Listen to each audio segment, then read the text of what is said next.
આજે બપોરના અરસામાં અમને બાતમી હકીકત મળેલી કે યાત્રાધામ ચોટીલા ડુંગરની પાછળના ભાગે જે દૂધેલી વિસ્તાર છે ત્યાં ગેરકાયદેસર રીતે ખનન થઈ રહ્યું છે.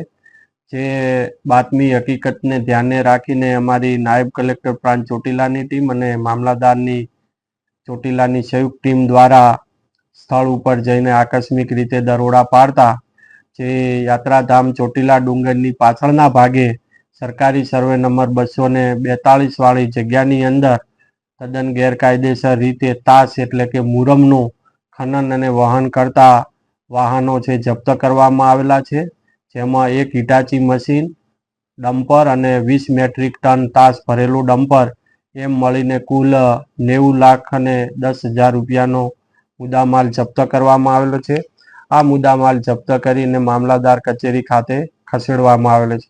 આ ગેરકાયદેસર પ્રવૃત્તિ આચરનાર જે ઈસમો છે એમને પણ નામ આઈડેન્ટિફાઈ કરવામાં આવેલ છે, જેમાં અલ્પેશભાઈ ભગવાનભાઈ સામળ અને ગોવિંદભાઈ બી સામળ રહે બંને ચોટીલા આમના દ્વારા છે ગેરકાયદેસર ખનન પ્રવૃત્તિ કરવામાં આવતી હતી.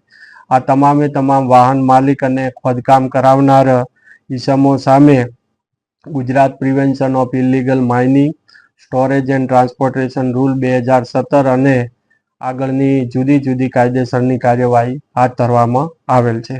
વધુ સમાચાર જોવા માટે અમારી યુટ્યુબ ચેનલને સબસ્ક્રાઇબ કરો અને જોડાયેલા રહો ફેસબુક, ઇન્સ્ટાગ્રામ અને ટ્વિટર પર.